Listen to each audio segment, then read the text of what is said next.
Before I start installing the system's image on this netbook, I want to tell you the most important thing that every PC user should do, and that is make a system's image and have it placed on an external hard drive, like this one here. This is a Western Digital one, 500 gig, about 60 euros, $80. And also have a proper backup system set up to run every week. Why would you need to do these two things? Well, because they will solve every problem that you will ever encounter with software or hard drive, which are computer crashes, PCs that will not start, viruses, malware, spyware, software programs that won't run properly, apps that just won't start at all, and every hard drive problem that can happen. Like when you go to open a program or an app and it's slower to open than it used to, say a year ago or maybe 2 years ago. And just general slowness of a computer, usually caused by hard drives failing or just because it's full to capacity, can be another reason why it slows down. Now, some of these problems can be caused by hardware, like your motherboard. Your hard drive is also hardware, but it's usually the software. Everything that's installed on your computer is on your hard drive. That's this guy here. So this is a 2.5 inch hard drive. It's a Seagate, and it's a 250 gig hard drive. But my point is that it's also hardware, and yet all the software is installed on the hard drive.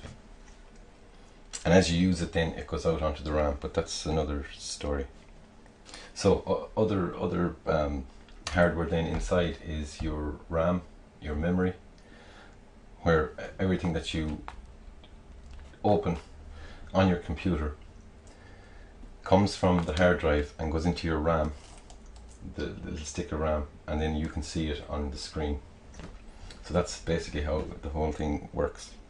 And there's a motherboard inside then that controls everything with a processor that processes the information that you have on your hard drive. And then sometimes it can be wireless, a little wireless card inside, and say this netbook now has a little wireless card. And you can also then have problems with the screen. But then all these things are all connected to your motherboard. So the motherboard is usually the main problem, and that doesn't happen until later in life of the laptops or desktops or even netbooks like this one here. Now, some of these problems can be caused by hardware failing. As I said, we've mentioned the hardware there, but this usually happens later on in the computer's life, 4 to 6 years, and that the main problem is usually the motherboard, but you can have problems with the RAM, as I said, and then your major problem would be the hard drive, and I'll explain that now. But I find from experience that most problems are caused by software or the hard drive.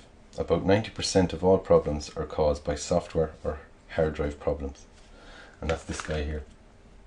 So all your software is on there. It can have, the software itself can have a problem, or the hardware can have a problem because the hard drive is possibly failing, or it's full to capacity and it's not able to move things around in it. And then you can also have physical problems with a hard drive, which usually there's little magnetic reader drives that move across the disk to read it, and they can cause problems. And you also have this is a printed circuit board which controls the hard drive. So when you plug it in, there's little voltages going into it from this power supply here, and there's the data transfer. So this board then can cause problems also, and then you can have physical problems with the disk, and you can have physical problems with the reader arm. It's a little magnetic arm that moves back and forth and picks up data from it. The voltage it picks up from the hard drive. So make a systems image and have a proper backup system set up for your computer. Now, if you are having a problem with your computer and you're not sure whether the problem is software or hardware, or even a hard drive, or hardware like motherboard, memory or graphics card, then contact me through my website.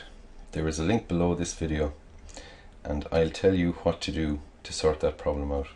Plus there are instructions on my website on how to make a systems image and how to set up a proper backup, and both these methods are already installed on your Windows computer, and they are very easy to set up if you are shown how. So go and check that out. It's important to do these two things: make a systems image and have a proper backup system in place. And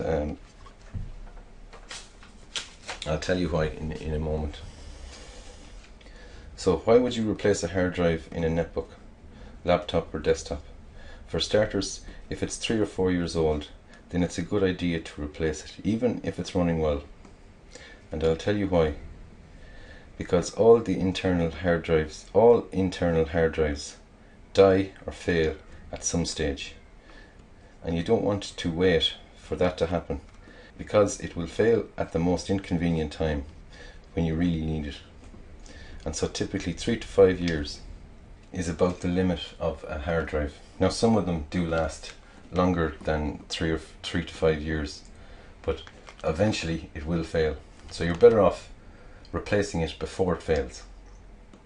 And so in this netbook here, this Samsung N110 netbook, the hard drive inside it started clicking noise, and this is the actual hard drive that was in it. You can see that video how I replaced this. There's a link below this video. But this hard drive, this netbook was made in 2009. It's now 2013, so it's 4 years old. And lately I've noticed this clicking noise, and it's coming from the hard drive.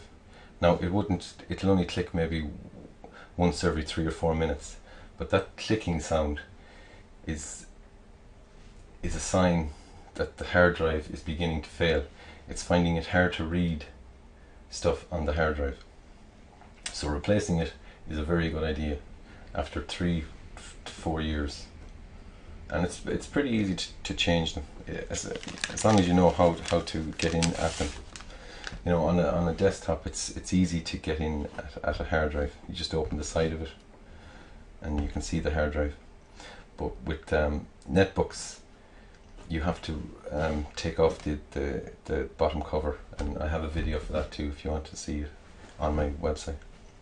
So as I said, this started clicking every 2 or 3 minutes, so I know it's beginning to fail. So I replaced it. Now, before I replaced it, took that physical hard drive out of this, put in a new solid state drive. What I did was I made a systems image and placed that systems image on this external hard drive. And you can also see that video, it's on my website as well. But it's very important to make one of these. Once you buy a laptop, desktop or a netbook, make a systems image so that you can fix any problems with software or hard drive, any kind of problems, viruses, all the problems that I listed earlier, and many more. And if you're having trouble and you're not sure what is the problem, just drop me an email through my website and I'll show you, I'll guide you towards whatever's causing the problem and let you know whether this will fix it, that systems image will fix it or not. So basically what a systems image does is it places the whole hard drive that we made before we replaced this hard drive. We made a complete copy of all the software, that's including Windows, your programs and your data, all onto that external hard drive from this guy. And the method that we used to copy this hard drive from the laptop over to the external hard drive was a little program, a utility inside in backup and restore. And with that backup and restore, there's a sidebar to it where it says you can create a systems image, and underneath that then there's a systems repair disk, and I'll explain that again in the next video. But the external hard drive, you make your systems image and you put it on that. As I said, all that information is on my website if you want to go and check that out.